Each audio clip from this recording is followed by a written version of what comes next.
골로새서 1장 26절, 27절 찾으셔서 우리 한 목소리를 읽어보십시다. 이 비밀은 만세와 만대로부터 감추어졌던 것인데 이제는 그의 성도들에게 나타났고 하나님이 그들로 하여금 이 비밀의 영광이 이방인 가운데 얼마나 풍성한지를 알게 하려 하심이라. 이 비밀은 너희 안에 계신 그리스도시니 곧 영광의 소망이니라. 아멘.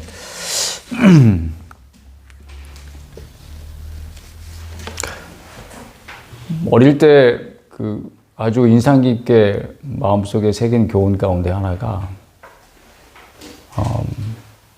매력적인 사람, 배우자를 만나려면 네 자신이 먼저 매력적인 사람이 되라 하는 그런 교훈이었습니다. 누가 가르쳐줬는지 잘 기억은 안 나는데 하여튼 마음에 새겼습니다. 우리가 정말 매력적인 사람을 만나고 싶잖아요.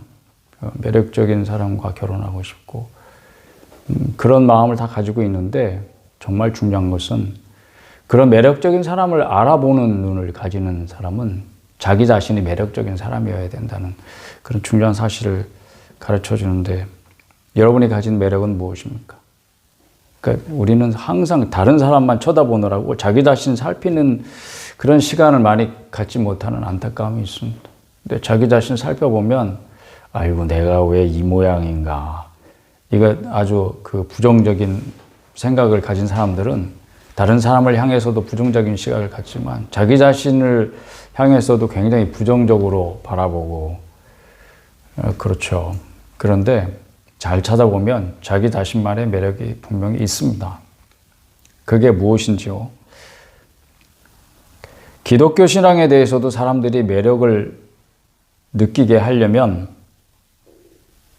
이 교훈을 잘 적용해 본다면 그리스도인인 내가 매력을 가진 사람이 돼야 되지 않겠는가, 이렇게 적용해 볼 수 있는 거죠. 그러니까 사람들이 기독교 신앙에 매력을 가져야 나도 한번 교회 다녀볼까? 나도 저 사람이 가지고 있는 신앙을 나도 한번 가져볼까? 이렇게라도 관심을 가지게 만들 수 있다, 이런 이야기죠. 그러면 여러분 자신이 생각해 볼 때 내 주위에 있는 사람들이 기독교 신앙에 대해서 매력을 어디서 느끼겠어요? 어떻게 느낄 수 있겠어요? 그러니까 기독교인인 여러분을 통해서 그걸 느끼지 않겠습니까? 기독교인으로서의 매력은 뭘까요? 그냥 나이가 들수록 점점 더 그게 맞아 이렇게 생각하는 것 중에 하나가 사람이 똑똑한 것보다는 지혜로운 게 더 낫다, 그런 것 같아요. 그러니까 저 사람 참 똑똑해, 일 하나는 정말 똑부러지게 잘해. 근데 그게 젊었을 때는 참 괜찮은 칭찬 같고 그런데 나이가 들어도 똑부러진다? 그거는 조금 약간 사람들이 부정적인 뉘앙스로 바라보는 말 아닐까 싶어요. 왜냐하면 나이가 들면 좀 부드러워지고 알아도 모르는 척, 몰라도 모르는 척 하고 넘어가야 될 것이 많고 그냥 저러면 저런가 보다 하고 넘어가야 되는데 나이가 든 사람들이 뭘 하나 그냥 톡 부러지고 자기 눈에 잘못된 건 그냥 못 참고 그걸 시시비비를 가리려 하고 그런 사람 좋아합니까, 여러분은? 그런 사람 좋아하지는 않는 것 같아요. 근데 저 사람 참 좋은 사람 같아, 참 인격적인 사람인 것 같아. 그러면 그런 사람들은 다 좋아하죠. 그러면 어떻게 해야 내가 이제 기독교인으로서 매력적인 사람이 될 수 있을까? 이제 본론으로 그런 이야기를 좀 한번 해볼까 싶어요. 그러면 제가 이제 아직 오늘 설교 제목도 그렇고 주제도 그렇고 제 포인트도 그런데 그건 뭐냐면 기독교는 일이 아니라 철저하게 관계다 하는 거예요. 일이 아니고 뭐라고요? 관계다. 우리가 일 잘하는 사람들은 이 사회에서도 보지만 교회 안에서도 보잖아요. 얼마나 일이라고 무슨 일이든지 나서서 적극적으로 하고 헌신적으로 하고 그런데 이게 이제 주님께 대한 사랑의 마음 때문에 자기 몸을 불사르게 내어주고 싶은 그런 열정으로도 하지만 주로 뭐 때문에 그렇게 한다? 자기 기질 때문에 그렇게 한다. 이 사람은 기질이 타고난 기질이 그냥 뭐든지 열심히 해야 직성이 풀리고 남이 하는 거는 부족해 보이고 자기가 해야 직성이 풀리고 이런 성격인 이런 기질인 거예요. 그러니까 그런 기질로 그냥 어디서든지 열심히 하는 사람이 교회로 들어왔어. 그러니까 교회 안에서도 일이 보이네. 그럼 막 팔 걷어붙이고 막 하는 거야. 그러면 우리는 그렇게 생각하죠. 아, 저 사람 참 믿음 좋은 사람이야. 참 헌신적인 사람이야. 다 좋게 평가하긴 하지만 주님의 눈에도 과연 그럴까? 포인트는 거기에 있는 거죠. 그래서 기독교는 일보다 철저하게 관계예요. 옛날에 예수님이 지상에 계실 때 마르다와 마리아 자매가 있었어요. 이제 그 오빠는 이제 나사로라고 하는 사람이 이 3남매가 살았어요.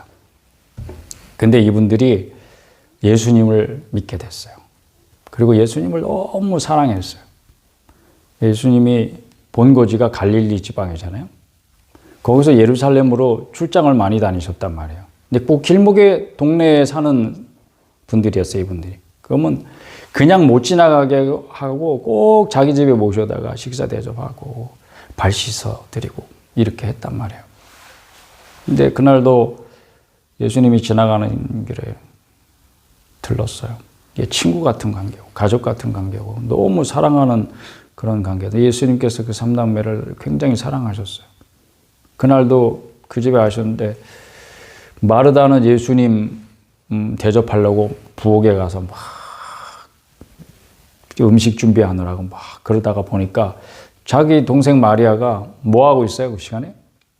예수님 발 닦아드리고 그 발 밑에 앉아서 하시는 말씀을 귀 기울여서 하나도 놓치지 않을 그런 막 마음을 가지고 말씀을 듣고 있는 거예요. 예수님은 어디든지 많은 사람들이 쫓아다녔잖아요. 그러니까 그 집에도 손님들이 예수님과 제자들 뿐이 아니고 그 동네 사람들도 모여 있었을 거란 말이죠.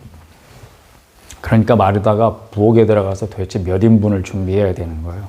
생각해 봐요. 이제 주방에서 일하시는 분들은 얼마나 분주한지. 근데 일을 도와줘야 되는 마리아가 발밑에 앉아가지고 말씀을 듣고 앉아있는 걸 마르다가 못 참고 얘 너 뭐하니? 빨리 와 나를 도와야지. 예수님 얘 좀 혼내주세요. 이랬단 말이죠. 그때 이제 예수님 하신 말씀을 여러분 기억하시죠? 예, 그때 하신 말씀이 바로 이거예요. 마르다야, 일 잘하는 것보다 관계가 더 중요하단다. 그러니까 마리아는 이 좋은 편을 선택했으니 빼앗기지 않을 거야. 이렇게 말씀하셨어요. 1편 마르다에게는 굉장히 서운하게 들리는 말씀이지만 예수님 말씀은 항상 이렇게 핵심을 찌르시잖아요. 일보다 관계입니다. 그거를 오늘 우리에게 보여주는 아주 그 상징적인 이야기예요. 이 이야기가. 마음에 신을 품고 살지 않는 사람도 궁금해합니다. 신을 모시고 산다는 것은 무슨 의미인가요? 이렇게. 신을 모시고 살아가는 여러분에게 그 사람이 물을 수 있습니다. 그러니까 기독교인이란 뭐냐? 하나님을 모시고 사는 사람이죠. 그러니까 여러분에게 누군가 그렇게 물었어요. 그때 당신은 뭐라고 대답하시겠습니까? 그저 당연한 걸로 여기고 살아왔던 모든 것들이 이게 여러분들이 이제 뭐 교회 다니고 그런 거 이제 뭐 서툴렀던 분들도 점점 익숙해지잖아요. 모든 것이 분위기라든가 뭐 예배 순서라든가 찬송가도 하나도 모르던 사람도 자꾸 하다 보면 알게 되고 성경도 제대로 이게 구약에 붙었는지 신약에 붙었는지 페이지를 불러줘도 못 찾고 이러던 사람이 점점 익숙해지잖아요. 그런 것들이 다 불편하면은 참 마음이 어려워지는데 이게 모든 것이 익숙해지면 부작용이 뭐다? 편안해진다. 편안해지면 부작용이 뭐다? 예배 시간에도 편안하게 좋을 수 있다.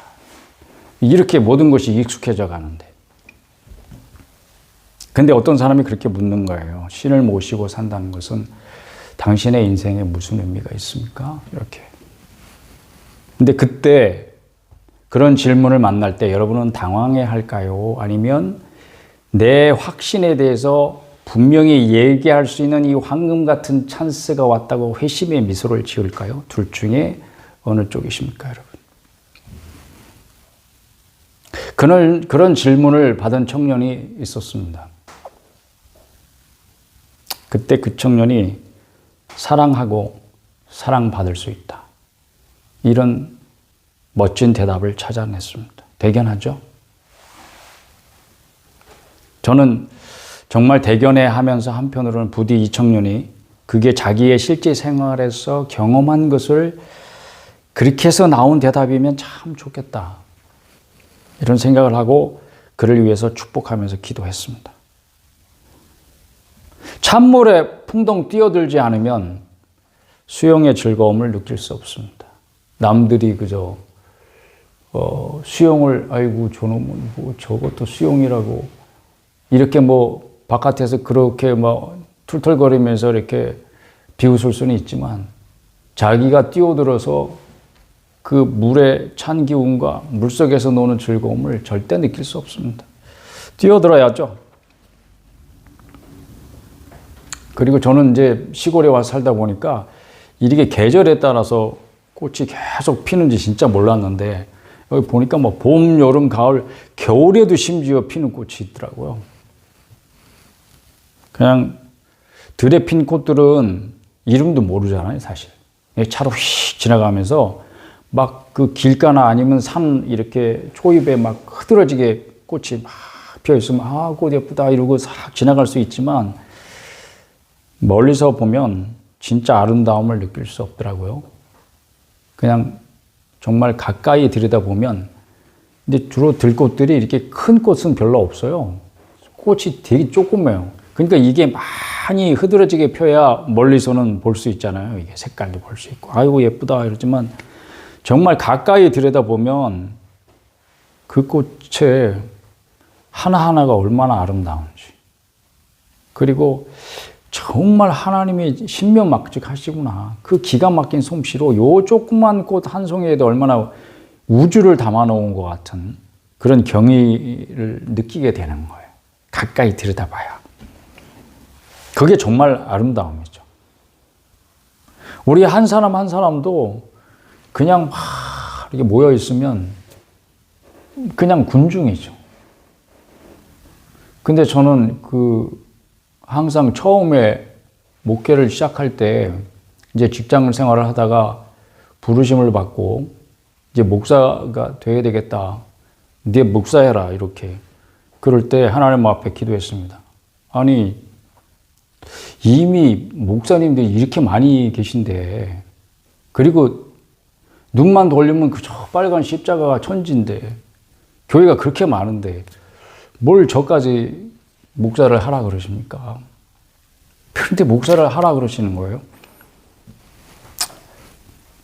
그냥 하나님하고 저하고 이렇게 기도하면서 대화한 내용이에요. 그럴 때 하나님 앞에 그런 소원을 한 적이 있습니다. 제가 목사가 되어야 한다면 지금까지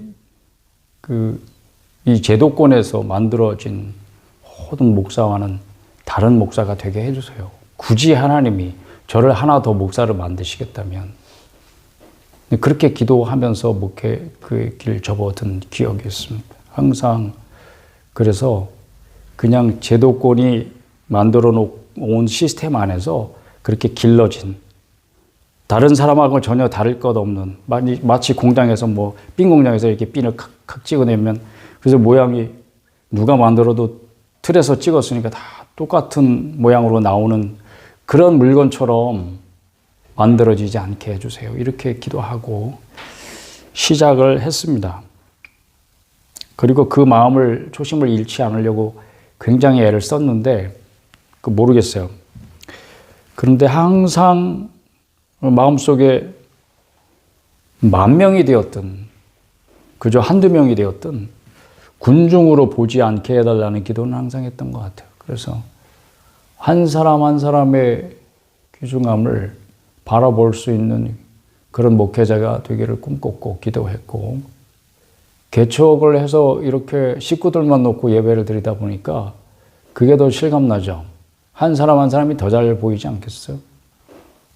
부교육자 때 기억인데 그렇게 처음에 대학부를 맡았어요. 그래서 대학 청년부를 이렇게 거기 한 20, 30명 앉아 있는데 한 사람 한 사람 이렇게 바라보면서 설교를 했어요. 근데 아이들이 굉장히 당황스러워 하더라고요. 나중에 어떤 친구가 저한테 편지를 썼어요. 너무 좋았는데, 예, 안광이 나왔다고. 전도사님들은 안광이라고 표현하더라고요. 그러니까 그 눈빛을 마주치기가 굉장히 무서워. 그때부터 아이들이 저를 무서워하기 시작했어요. 무서워하라고 그렇게 째려본 건 아니었는데, 예, 관계입니다, 관계. 내가 그것을 일로서 처리하는 게 아니고, 뭐 예배를 인도하고, 뭐 설교를 하고, 상담을 하고, 뭘 가르치고 이런 것을 일로서 한 것이 아니고, 그 하나하나가 다 관계죠. 물론 완벽한 것은 아니었습니다. 이게 믿음의 세계는 이 믿음의 세계 또한 바깥에서 이렇게 멀리서 바라보는 사람한테는 아무리 설명을 해도 이걸 실제로 얻을 수 있는 게 없어요. 사실 어떤 사람이 구원에 이르는 것도 내가 이렇게 막 복음을 설명을 하고 하나님이 어떤 분이신지 막 이야기하고 이렇게 해서 내가 가진 믿음을 나눈다고 그 사람이 구원받지는 않아요. 믿음으로 구원받는 것이 아닙니다. 오직 하나님의 은혜로만 되는 거예요. 그러니까 하나님의 은혜가 그 사람에게 임해야 그 사람이 믿음도 가질 수 있고, 왜냐하면 믿음이 철저히 하나님의 선물이기 때문에 하나님의 어떤 사람에게 믿음을 주시기로 작정하셔서 그 사람을 선택하시고 그 사람에게 어느 순간에 믿음을 주시면 그 사람이 믿음으로 말미암아 구원 얻는 이 놀라운 믿음의 세계에 그 사람이 들어오게 되는 거죠. 그러니까 전적으로 하나님의 일이잖아요. 내가 가서 뭐 전도하고 막 그 사람에게 막 열심을 내고 그런다고 사람이 구원을 받는 게 아니라는 것을 우리가 분명히 압니다. 그렇지만 우리가 하나님의 말씀을 그 사람에게 누군가에게 이렇게 들려줄 때 거기에 성령님의 역사가 함께 하신다면 그가 이제 구원을 얻게 되는 거죠. 그러니까 말하는 사람은 굉장히 중요해지잖아요. 근데 그 말하는 사람이 어떤 사람이냐가 굉장히 중요하죠. 여러분이 완벽한 대답을 지혜롭게 하지 않아도 그냥 그 안에 그리스도에 대한 소망을 내가 품고 있어. 그럼 그 소망에 대해서 이렇게 이야기할 수 있는 기회가 있다면 아이고 내가 준비가 안 돼서 다음에 이러지 말고 그냥 피하지 말고 이렇게 이야기를 나눌 수 있으면 좋겠습니다. 학생들한테 권면하는 아주 좋은 학습법이라는 게 저희 막내가 이제 아직 고등학생이라 그 서점에 가면은 뭐 학교 그 교재 참고서 이렇게 파는데 가서 이렇게 보면 이렇게 서가 한쪽에 전체가 막 아래부터 위에까지 학습법 관련된 책만 이렇게 꽂혀져 있는 그런 코너도 있어요. 그러니까 그 학습법에 대한 관심이 사람들이 많다는 거 아니에요. 주로 뭐 학생들이 그렇겠지만. 그런데 그렇게 권면하는 좋은 학습법 가운데 하나가 이런 게 있어요. 내가 배운 거를 친구한테 이렇게 가르쳐 주는 거예요. 뭐 칠판이든지 종이든지 하여튼 이렇게 야 이건 이렇게 되는 거고 저건 저렇게 되는 거야. 이렇게 자기가 배운 거를 친구한테 설명을 하는 거죠. 그러면 안 잊어버린다는 거예요. 그런 거는. 여러분이 가진 복음의 비밀이 무엇이냐? 신학적인 설명을 하라는 게 아니라 여러분의 경험을 나누고 또 실제로 내가 복음을 받아들인 이후에 변화된 삶에 대해서 나누고 그러면서 좋은 거는 뭐냐면 자기 신앙이 정리되는 거예요. 그 사람이 어떤 반응을 보겠냐, 그 사람의 반응을 뭐 살피고 이게 중요한 게 아니라 그러니까 그런 기회를 많이 가지면 가질수록 내 신앙도 더 잘 정리가 되는 거죠. 그러니까 주일학교 교사하는 게 좋은 게 우리는 고등학교 때부터 교사를 했어요. 아니 빠르면 중학교 때부터 주일학교 교사를 하기도 하고 그랬어요. 이게 정말 시스템으로 굳어진 게 아니고 막 부흥 일어나고 누군가 한 사람이 막 예수 믿게 되고 이러면 그를 가르칠 사람이 필요하면 막 투입하는 거예요. 이렇게 중학생도 고등학생도 막. 그러니까 내가 아는 게 뭐 있어. 아는 것도 뭐 없잖아요. 그런데도 그 아이들을 가르쳐야 되는 거예요. 내가 교사가 되는 거예요. 그러면 막 그 전날부터 밤새 막 준비하고 막 공부하고 그래서 자기가 공부한 걸 가르치고 엉뚱한 얘기도 할 수도 있고 막 이렇지만 결국 그러면서 누가 배우는 거예요? 자기가 배우는 거예요. 그리고 자기 생각이 점점 정리가 되는 거예요. 확실하게. 김수미 여사가 간증한 영상이 요새 제 유튜브에 이렇게 보게 되면 뜨더라고요. 김수미라고 아시죠? 탤런트. 예, 유명하신 분이니까 여러분 잘 아시겠는데. 그분이 간증을 하더라고요. 난 그게 많은 사람한테 도전이 되고 은혜가 됐을 거라고 생각하지만 그거보다도 간증을 하시는 그분 자신이 굉장히 유익했을 거라 이렇게 짐작을 해봅니다. 왜냐하면 뭐 믿은 지 얼마 되지 않은 것 같아요. 말하는 폼이 보니까 굉장히 전문 용어를 구사하는 게 아니고 그냥 평범한 용어들을 많이 쓰시는 거 보니까 예수 믿은 지 연륜이 별로 얼마 안 됐구나 이렇게 짐작할 수 있어요. 그런데 그러면서 이제 간증할 기회들을 자꾸 이렇게 가지시니까 자기 신앙 고백이 점점 확실해지는 거예요. 이게 남한테 얘기하고 나니까 자기가 확신을 얻게 되겠죠. 믿음을 더욱 굳건하게, 자기 자신의 믿음을 더욱 굳건하게 세우는 기회가 되는 거예요. 그러니까 여러분도 간증할 기회가 있을 때 두려워하지 말고 한번 해보시기를 추천을 드립니다. 물론 여러분들이 이제 김수미 같이 유명한 사람이라야 불러주지 누가 뭐 아무나 불러주나 그렇긴 하는데 그런데 이런 방법은 모르는 사람한테는 좀 어려울 것 같아요. 그렇죠? 예. 여러분들이 뭐 그렇게 자기의 삶을 나누고 자기 신앙을 이렇게 경험을 나누고 이럴 수 있는 기회가 누구에게 주로 주어지겠어요? 친구, 가족, 또 같은 직장에 다니는 동료, 뭐 그런 사람들이잖아요. 안면 있는 사람이라야 가능할 것 같아요. 적어도 여러분을 아는 사람이라야 되겠죠? 그런 사람이면 여러분 이야기하기가 더 쉬워요, 어려워요? 더 어려워요. 차라리 모르는 사람한테 가서 들이대는 게 더 쉽지. 아마 영업해 보신 분들은 아실 거예요. 아는 사람들한테 못 팔기가 진짜 어려워요. 얼굴 보통 두껍지 않으면 진짜 어려운 일입니다. 근데 복음도 전도하기가 제일 어려운 사람이 누구래요? 자기 식구들 전도하기가 제일 어렵대요. 원래 전도해 보신 분들은 다 그렇게 얘기해요. 왜냐하면 나를 잘 아니까. 에이, 너나 잘해라. 그렇게 하니까 자기를 아는 사람한테 전도하기가 진짜 어렵다고 그래요. 그렇지만 여러분이 진짜 예수를 믿잖아요. 그래서 예수님을 만나잖아요. 그럼 분명한 삶의 변화를 제일 먼저 눈치챌 사람도 사실은 누구예요? 여러분 가족이죠. 여러분 가까운 사람이죠. 그러니까 그 사람이 뭔가 여러분에게서 느끼기 시작하는 거예요. 쟤 뭐지? 왜 달라졌지? 야, 너 왜 그래? 응?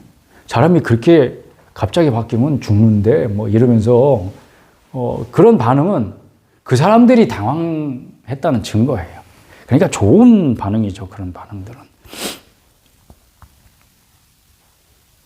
그래도 그런 반응을 보이는 사람들한테 여러분의 신앙을 고백할 수 있는 기회를 하나님 주신 거라고 믿으셔야 돼요.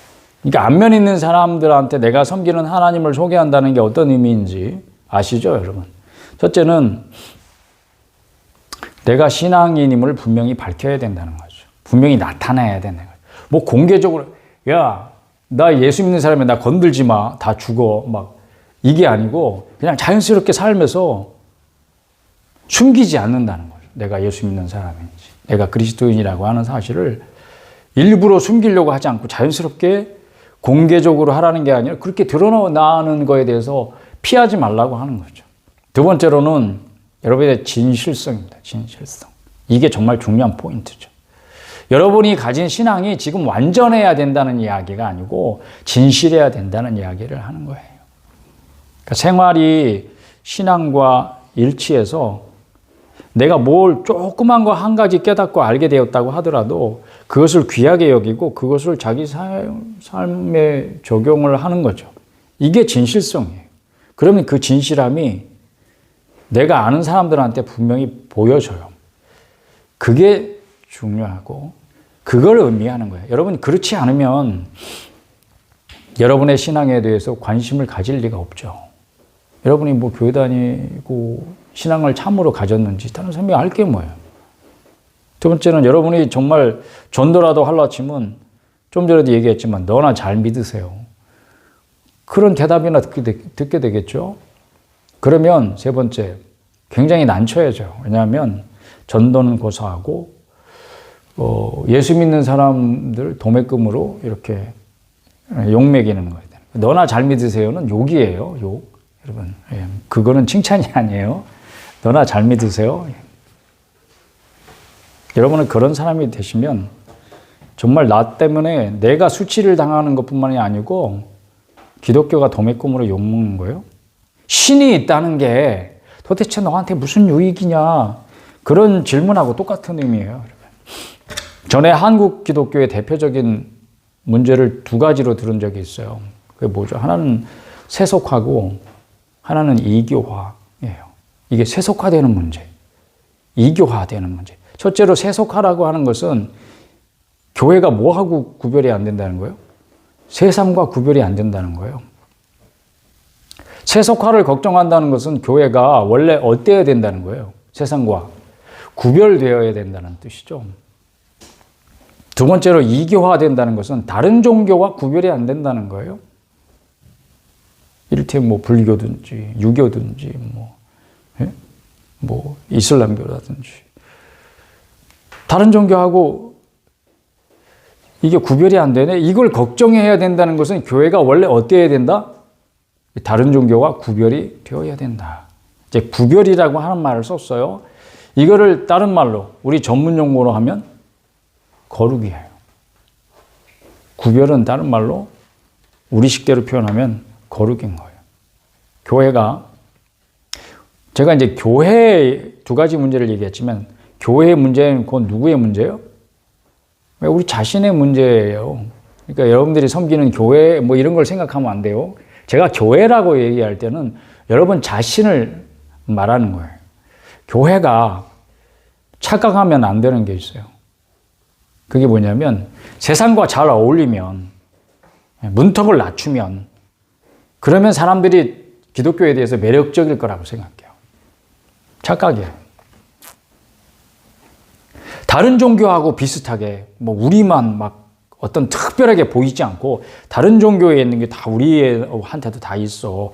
그거는 우리 종교에 이런 것들이 있어. 뭐 이렇게 그렇게 만들면 사람들이 거부감 없이 우리의 신앙을 받아들일 거라고 생각해요. 착각이에요. 오히려 구별될 때 매력을 느끼는 겁니다. 사람을 만날 때도 생각해봐요. 나하고 똑같네? 거기서 매력을 느낍니까? 그렇지는 않아요. 그렇죠? 나하고 다른 데서 저 사람은 뭔데 나하고 다르지? 이럴 때 매력을 느끼는 거죠.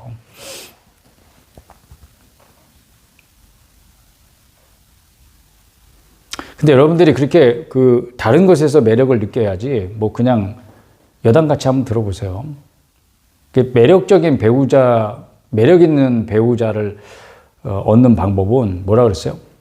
자기 자신이 매력을 가진 사람이 되어야 된다. 그러니까 매력을 가진 사람이 되어야 된다 하니까 막 겉으로 막 뭔가 차림새, 뭔가 모양새 이런 거에도 신경을 쓰지만 사실은 내면의 실력을 키우고 내면이 아름다운 사람, 내면이 매력적인 사람이 되어야 그게 진짜 오래가는 거죠. 왜냐하면 겉모습은 항상 이렇게 늙어가는 거예요. 변해가는 거죠. 그러니까 겉모습을 보고 매력을 느껴가지고 딱 뭐 결혼을 하게 된다 그러면 얼마 못 가서 후회하게 될 거예요. 근데 그런저런 생각이 없는 사람들은 뭔가 자기가 끌리는 사람하고 이제 결혼을 하게 되죠. 근데 뭐에 끌리냐? 사람들이 어떤 분명한 기준을 가지지 않으면 끌리는 사람을 어떤 사람이 끌리게 되어 있냐면 익숙한 사람이 끌리게 되어 있어요. 익숙한 사람. 근데 익숙한 사람이 어떤 사람일까? 이게 우리 자매들은 잘 들어봐요. 자매들은 자기 아빠가 제일 익숙한 사람이죠. 나는 아빠 같은 사람하고는 절대 결혼 안 할 거야. 이런 사람도 나중에 보면 자기 신랑이 자기 아빠하고 너무 똑같은 경우들이 생겨요. 제가 이제 상담을 해봐서 알게 되는데, 왜 그런가? 아빠하고 똑같은 사람하고 결혼하지 않을까? 이게 유일한 기준이 되는데, 그거 외에는 다른 기준이 없으면 사람이 어떤 사람이 끌리게 되냐면 자연히 익숙한 사람이 끌려요.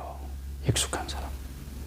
그러니까 자기가 태어났을 때 처음 본 남자도 아빠고, 제일 많이 시간을 보낸 남자도 아빠고, 그러니까 아빠하고 제일 익숙하잖아요. 그러니까 진짜 생각 없으면 그렇게 아빠하고 닮은 사람하고 나중에 결혼하게 돼. 아빠가 좋은 분이면 아빠하고 비슷한 사람 결혼하면 제일 좋지. 나는 아빠 같은 사람 만나면 진짜 결혼할 거야. 그것도 좋겠죠. 뭐 형제들은 마찬가지죠. 어떤 여자가 제일 익숙합니까? 자기 엄마죠. 엄마가 정말 지혜롭고 본받을 만한 훌륭한 신앙의 인격자이고, 그러면 엄마 같은 사람 만나면 정말 좋을 거야. 그러면 이건 진짜 칭찬이 되고, 그렇게 얻을 수 있으면 진짜 축복이죠. 여러분 그렇게 되기를 간절히 바라고 축복합니다. 근데 안 좋은 것들도 익숙해진다는 것에 문제가 있는 거죠. 그러니까 여러분들이 그거를 잘 분별하는 정말 지혜가 필요한 거예요. 오늘 세상이 우리를 바라봅니다. 그런데 너하고 나하고 네가 다른 게 뭐냐? 거기서 매력을 느끼는 거지. 그러니까 너희가 뭔데 그래? 자기하고 다를 때 궁금해하는 거죠. 아까 김수미 여사 간증 얘기했잖아요.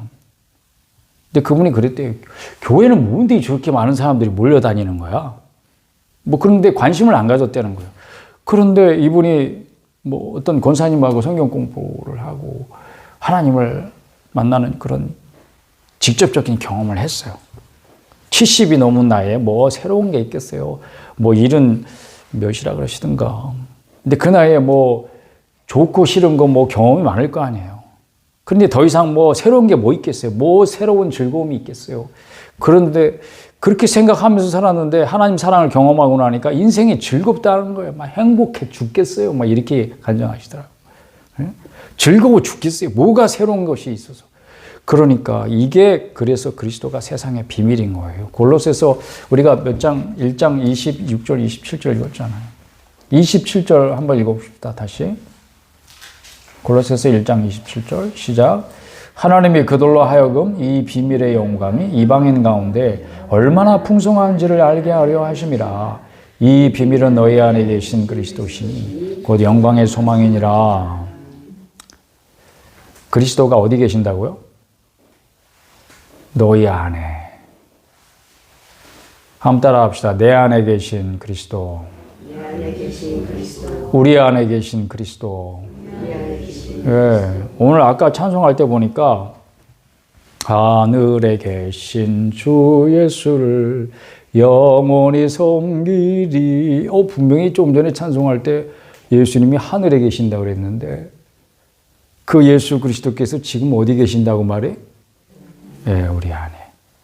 그래서 그것을 가리켜 비밀이라고 말하는 거예요. 이걸 어떻게 설명할 거야, 여러분들이. 그러니까 예수님이 하늘에 계신다는 거야, 여기 계신다는 거야, 도대체 어디 계신다는 거야. 여러분이 믿어집니까, 이게? 깨달아져요? 이게 알아져요? 그냥 설명할 수 없지만 알아지는 게 있어야 돼요. 그래야 여러분이 예수쟁이에요. 하늘에 계신다는 거야. 그래서 네 안에 계신다는 거야. 어디 계신다는 거야? 오늘 분명히 여러분들이 그런 신비를 가진 사람이 되었다는 사실을 분명히 아셔야 됩니다. 그래서 이 비밀이야, 너. 이게 세상에 알려진 비밀이야. 이미 다 공개적으로 다 공개돼 있어. 뭐 성경책이 뭐 도대체 몇 권이, 얼마나 많은 사람들이 성경을 알고 읽겠어요. 그러니까 다 공개된 비밀이지만 누군가에게는 아직 밝혀지지 않은 비밀인 거예요. 이게 비밀이 주는 매력이 있죠. 신비가 주는 매력이 있습니다. 그러니까 뭐 기독교가 뭐 신비주의 이런 게 아니고 신앙 자체가 이 신비를 잃어버리잖아요. 그러면 세상은 어디서 그 매력을 구해요? 그러니까 사람들이 가짜 종교에 탐닉을 하고 그런 구도 행위를 하다가 결국은 진리에 목말라 있는 그 사람들이 가짜 종교에 빠질 수밖에 없는 거예요. 여러분들이 예수 그리스도라고 하는 신비를 마음에 품고 사는 자들임을 확신할 수 있기를 바랍니다. 그래서 이제 결론이에요, 여러분.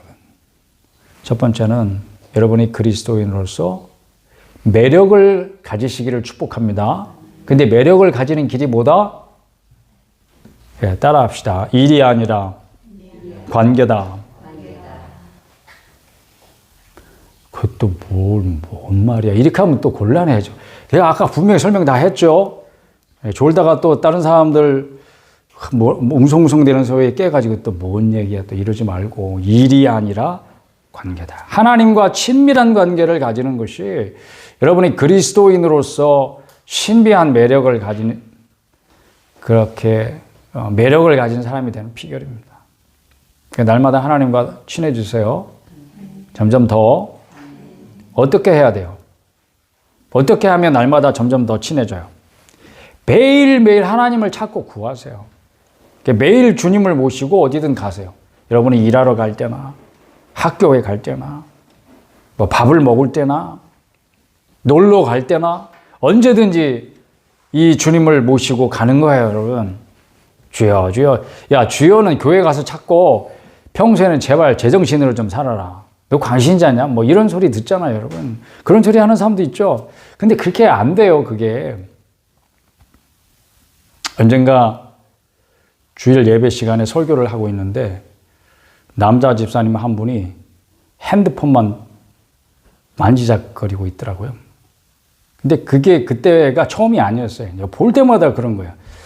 저놈의 자식을 그냥 쫓아내려가서 깃방맹이를 하는데 후회가 갈릴까? 그냥 설교를 하면서도 안광을 쏘면서 그러다가 에이구 주일이라고 나온 게 어디야. 저 옆에 졸고 앉아있는 놈보단 낫지. 이러면서 이제 마음을 추스린 거죠. 설교를 하면서. 근데 어라? 이놈이 전화를 받겠다고 밖으로 나가네? 참, 설교 시간에. 하여튼 별놈 다 있어요. 그러니까 월요일부터 토요일까지 생활을 어떻게 했는가가 주일 예배 시간에 그대로 드러나는 거예요, 여러분. 그러니까 월요일부터 토요일까지 잊어버리고 막 열심히 살다가 주일날 와가지고 주여 이게 잘 안 되는 거야. 어색하죠. 평소에도 안 했는데 주일날 와가지고 그게 되겠어요? 평소에 덕을 쌓아라. 언제 쌓아라? 네, 제가 좋아하는 말이에요. 신앙생활도 똑같아요. 하나님과의 관계도 이게 관계라는 게 평소에 덕을 쌓아놓고 평소에 돈독하게 만들어 놔야 되는 거지. 자기 아쉬울 때 힘들 때 그렇게 아쉬운 소리 하는 건 결코 좋은 관계가 될 수 없죠. 하나님과의 관계도 똑같은 것 같아요. 그냥 평소에 찾고 평소에 친해지시기를 바랍니다. 평소에 하나님과 친해질 수 있는 기회들을 만드시기를 바랍니다. 여러분이 어색해요? 그러면 그만큼 안 친하다는 거예요. 사람을 만나는데 뭐 인사도 뭐 쭈뼛쭈뼛하고 별로 이렇게 그러면 그 관계가 좋은 관계예요? 나쁜 관계? 안 좋은 관계예요? 네? 좋은 관계는 아닌 거죠. 친한 관계는 언제든지 반갑고 네? 갑자기 찾아와도 반갑고 약속을 하면 가슴이 두근두근하고 만날 생각만 해도 기쁘고 그런 게 친밀한 관계죠. 하나님과의 관계도 똑같다고 생각해요. 그렇게 날마다 여러분들이 하나님과 관계 속에서 점점 더 친밀해질 때 여러분 자신이 매력 있는 그리스도인이 될 줄로 믿습니다. 이제 두 번째는 자신의 신앙에 대해서 진실해지세요. 그냥 힘들 때는 힘들다고 말하세요. 어려울 때는 아유 어렵다. 마음이 불편할 땐 불편하다고 하세요. 목사님한테도 또 가족한테도 교회 지체들한테도 또 하나님께도 진실하셔야 돼요, 여러분. 그러니까 여러분이 가지고 있는 신앙이 안 좋은데 좋은 척 그거는 사람들은 눈은 속일 수 있을지 모르지만 하나님한테는 안 통하잖아요. 그러니까 관계에 있어서 좀 더 친밀해지는 관계의 비결은 진실성인 것 같아요. 진실할 때 좋은 관계가 이루어질 수 있는 거죠. 좋을 때만 좋은 관계는 좋은 관계가 아니죠. 안 좋을 때, 나쁠 때, 어려울 때, 힘들 때도 여전히 친밀한 관계를 유지해야 그게 진짜 친밀한 관계고 그게 진짜 좋은 관계예요. 그렇게 되는 것 같아요, 여러분. 그런 친구도 있습니까? 어려울 때 친구가 진짜 좋은 친구래요.